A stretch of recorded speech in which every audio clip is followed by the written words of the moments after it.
जबलपुर की यह तस्वीर सिर्फ मां की ममता की पराकाष्ठा की तस्वीर नहीं है। यह सिर्फ एक हादसे की तस्वीर नहीं है। ये उस पल की पूरी कहानी है जहां पर ममता और सिस्टम आमने सामने खड़े थे और इनके सामने इंसानियत की हार हो जाती है। इस तस्वीर में एक तरफ वो मां है जिसने आखिरी सांस तक अपने बच्चे को अपने सीने से लगाकर रखा। दूसरी तरफ अनगिनत लापरवाहियां जिन्होंने सुरक्षित सफर को मौत के सफर में तब्दील कर दिया। ये मां की तस्वीर फिलहाल देश दुनिया में लोगों की आंखें नम कर रही हैं, क्योंकि इस तस्वीर में मां की आंखें बंद हैं, उसकी सांसें थम गई हैं। लेकिन अगर तस्वीर गौर से देखेंगे तो उसने अपने बच्चे को अपनी बाहों में जो पकड़ा है, उस पकड़ को उसने कमजोर नहीं होने दिया। मानो जैसे मां ने तय कर रखा था कि जिंदगी जाए तो जाए, लेकिन बच्चा नहीं छोड़ा जाएगा। इस मां के पास बचने का मौका था। उसके पास लाइफ जैकेट थी, लेकिन उसने खुद को नहीं, बच्चे को बचाना चाहा, और इस बचाने में वह खुद भी मर गई। उसके बच्चे की भी मौत हो गई। आप सोचकर देखिए कि इस बचाने की प्रक्रिया कितनी जटिल रही होगी। पानी ठंडा रहा होगा, शरीर जवाब दे रहा होगा, सांसें टूट रही होंगी, लेकिन उसके हाथ नहीं ढीले पड़े। मौत आई, लेकिन वो मौत भी इस बच्चे को उसकी मां से अलग नहीं कर पाई। और इसीलिए यह दृश्य सिर्फ दिल नहीं तोड़ता, बल्कि सवाल खड़े करता है कि अगर सुरक्षा के इंतजाम वाकई पक्के होते, अगर नियम कागज तक सीमित ना होते, तो क्या यह तस्वीर रहती? क्या इनके जैसे जो औरों की मौत जबलपुर में हुई है वो होती? और असली सवाल यहीं से शुरू है, क्योंकि कहानी कोई भावनात्मक कहानी नहीं है। यह चूकों की परतें खोल चुकी कहानी है, जिसे हम और आप अक्सर नजरअंदाज करते हैं क्योंकि सुरक्षा के साधन होने का दावा किया गया था, संसाधनों के होने की बात कही गई थी। लेकिन इसके बावजूद अगर जबलपुर में यह मौत होती है, तो फिर इस मौत का जिम्मेदार कौन है? क्या यह बदकिस्मती थी, या फिर लंबे समय से आ रही लापरवाहियों का नतीजा? नाव पर सवार लोगों की संख्या से लेकर यहां पर बचाने वाले उपकरणों की गुणवत्ता तक अनगिनत ऐसे सवाल हैं जिनको लेकर अगर आज सवाल नहीं पूछे जाएंगे, तो शायद अगली बार यह कहानी हम में से किसी एक की हो सकती है। और इसीलिए आज इस वीडियो में जबलपुर के बरगी डैम के उस रूह कपा देने वाले हादसे की हम गहराई में उतरेंगे जिसने देश को झकझोर के रखा है। आज इस वीडियो में हम बात करेंगे कि आखिर हुआ क्या था। कैसे एक मां जिसके पास लाइफ जैकेट थी, उसके बावजूद वो जिंदा नहीं बच पाई। प्रशासन के उन कागजी दावों की पड़ताल करेंगे जिनकी पोल इस जल समाधि ने खोल दी है। और आज यह वीडियो बड़ा महत्वपूर्ण है, आप भी साथ निभाइएगा। देखकर आगे मत बढ़िएगा, क्योंकि ये जो देखकर इग्नोर कर देने वाली प्रथा है, इसने ही सरकारों को जवाब देने रखा है। लेकिन आज हम सवाल पूछेंगे। आप साथ दें या ना दें, वह आपकी मर्जी है। और आज कहानी है मध्य प्रदेश के जबलपुर की।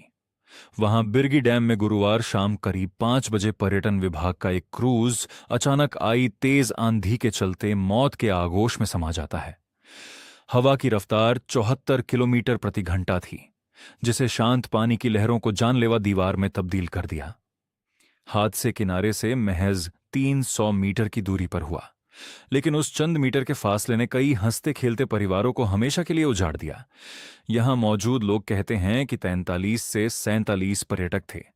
टिकट जो है 29 ही काटी गई थी, यानी जितनी क्षमता थी उससे कहीं ज्यादा भीड़ बढ़ाई गई थी। बेवकूफ बनाया गया था टिकट कम काटकर। लेकिन ये सब बातें लहरों के सामने थोड़ी न टिकती हैं। पानी के अंदर के दृश्य भयावह थे। गोताखोरों ने रेस्क्यू ऑपरेशन शुरू किया तो कई घंटों की मशक्कत के बाद कई लाशें, 9 शव निकाले जा चुके हैं। संख्या और बढ़ सकती है। इन सारी संख्याओं के बीच में एक तस्वीर मां और बच्चे के शव की आती है, जिसने देश में सभी की आंखों में आंसू ला दिया है। एसडीआरएफ कह रही है कि 28 लोगों को निकाला गया है, पर लापता लोग अभी भी हैं। मातम अभी भी मच रहा है, और यहीं से सवाल उठ रहा है कि इसे हादसा कहा जाए या फिर इंसानी गलतियों का वो नतीजा जो चेतावनी मिलने के बावजूद दोहराई गई।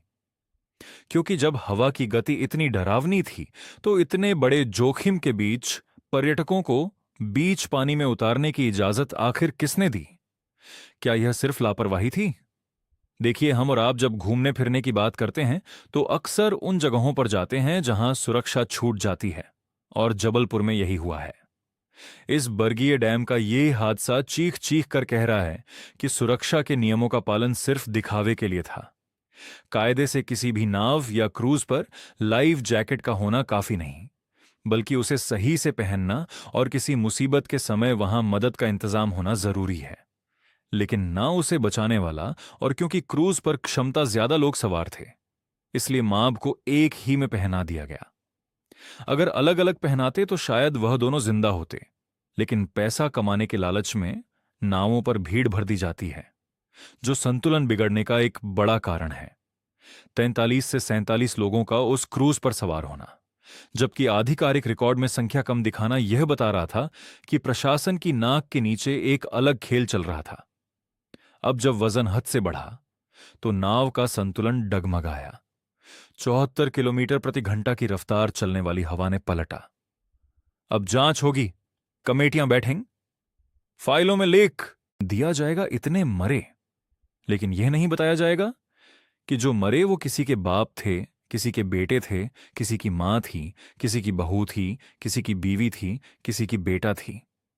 यह नहीं बताया जाएगा कि वो अकेले लोग नहीं मरे हैं। उनके साथ अनगिनत दुख जो है वह जिंदगी भर का लोगों को दे दिया गया है। और यह सब किस लिए? क्योंकि सुरक्षा मानकों को माना नहीं। खामियाजा आम आदमी को अपनी जान से चुकाना पड़ा।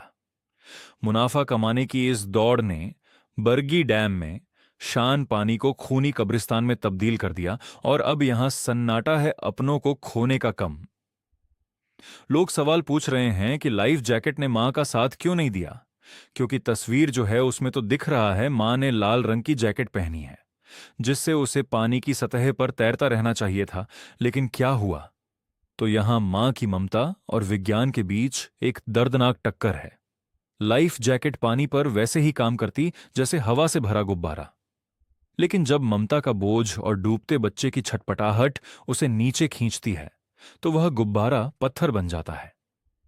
मां ने बच्चे को ऊपर रखने की कोशिश में ताकत लगाई होगी।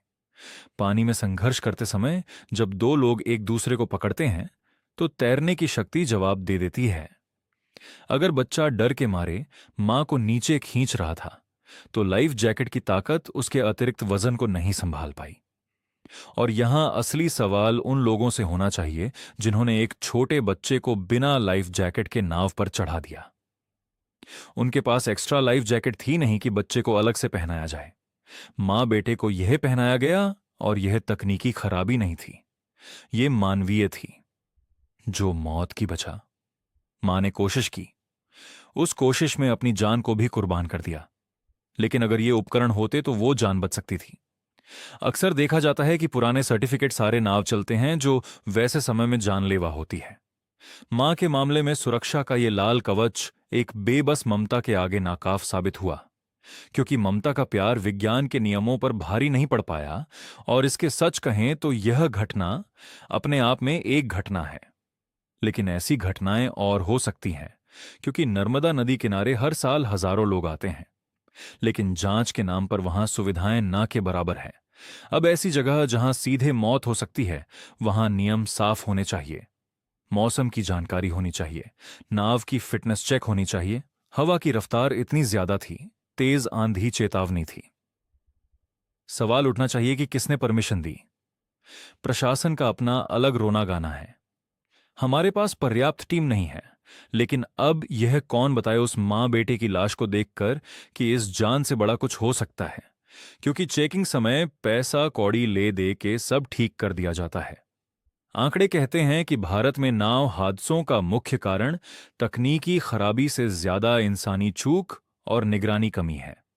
और जब तक लापरवाही करने वालों की जिम्मेदारी नहीं होगी, आज जबलपुर है, कल हो सकता है बनारस हो, कोई और शहर हो, कोई और राज्य हो, कोई और जिला हो। जबलपुर के इस हादसे ने दिखाया है कि कागजों पर चलने वाली सुरक्षा असल जिंदगी में कितनी खोखली साबित होती है। किस तरह सरकारी सिस्टम की ढलाई आम आदमी की जान पर भारी पड़ती है। किनारे से महज 300 मीटर की दूरी पर गोताखोरों का ना पहुंच पाना, सही समय पर सहायता ना मिलना, लाइफ जैकेट का ना होना, यह बताता है कि जहां मामला जान का भी है वहां हम कितने लापरवाह हैं। क्योंकि इस मौत को टाला जा सकता था जब वो नाव डगमगाई होगी, जबरदस्त डर शोर मचा होगा। ऐसी स्थिति में अगर स्टाफ को सही ट्रेनिंग दी गई होती तो शायद लोगों को सुरक्षित तरीके से निकाल लेते। लेकिन अक्सर नाव पर काम करने वाले लोग पेशेवर नहीं होते। वो दिहाड़ी मजदूर होते हैं जिन्हें आपातकालीन स्थिति की समझ नहीं। उस्मान ने जब देखा होगा कि लिए कोई नहीं आया तो ममता जगी होगी। मां का दिल ऐसा होता है, खुद को खतरे में डालकर बच्चे को बचाया होगा। विज्ञान कहता है संकट के समय हमारा शरीर खुद को बचाने की कोशिश करता है, लेकिन मां का शरीर बच्चे के बचाव में भी सोचता है। पूरी घटना के समय जो बीता वो सोचकर दिल रो उठता है।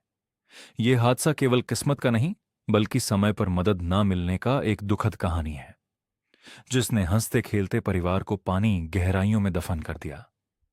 अगर लाइफ गार्ड्स की बोट पास में खड़ी होती तो शायद वो मां आज अपने बच्चे को अपनी गोद में खिलाना कि अपनी बेजान बाहों में जकड़े हुए पानी की सतह पर तैरती हुई लाश के तौर पर। खराब मौसम, अंधेरे ने रेस्क्यू कठिन बनाया, लेकिन तैयारी होती तो शायद बचती। जबलपुर की घटना इसीलिए हमारी नजर में सिर्फ एक एक्सीडेंट नहीं है, यह हमारे सिस्टम की हाल है। मां और बच्चे आज नहीं रहे, लेकिन उनकी ये तस्वीर हमारे ऊपर एक सवाल छोड़ गई है। मां ने अपना धर्म निभाया, लेकिन प्रशासन, सुरक्षा की जिम्मेदारी निभाने वाले लोग फेल हो गए।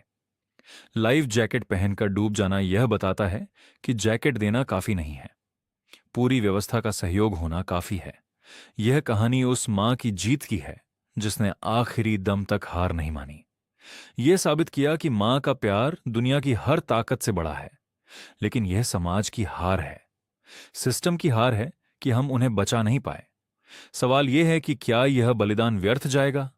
क्या ऐसे नियम कड़े होंगे, सही जांच होगी, दोषियों को सजा मिलेगी जो मिसाल बन जाए? वो मां जो मरकर भी अपने बच्चे को सीने से लगाए रही, वो आज पूछ रही है कि क्या हम अभी भी नहीं बदलेंगे?